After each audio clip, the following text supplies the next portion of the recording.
সালের নভেম্বর মাস হায়দ্রাবাদের শামশাবাদে একজন পশু চিকিৎসককে, যাকে আমরা দিশা নামে চিনি, গণধর্ষণ ও পুড়িয়ে মারার ঘটনা সারা দেশকে ক্ষুব্ধ করে তুলেছিল। কিন্তু এই ঘটনার পরিণতি ছিল অন্য সবগুলোর চেয়ে একদম আলাদা।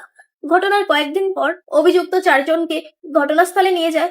তখন পুলিশের দাবি অনুযায়ী পালাতে গিয়ে পুলিশের গুলিতে 4 জনই নিহত হয়।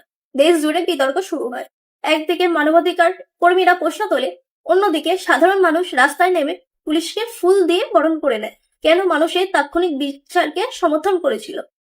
কারণ নির্ভয়া বা কামদুনির মতো ঘটনায় বছরের পর বছর বিচারের জন্য অপেক্ষা করতে করতে সাধারণ মানুষ হত্যার ওপর এক বড় প্রশ্নচিহ্ন এঁকে দিয়েছিল। আইন নিজের হাতে নেওয়া হয়তো সঠিক নয়, কিন্তু আইন যখন অপরাধীদের মনে ভয় দেখাতে পারে না, তখনই মানুষ এনকাউন্টারের মতো ঘটনাকে উদযাপন করে। আমরা কি এমন এক বিচার ব্যবস্থা পাবো না, যেখানে দ্রুত এবং সঠিক বিচার পাওয়া যাক? আপনার মতামত জানান। নমস্কার।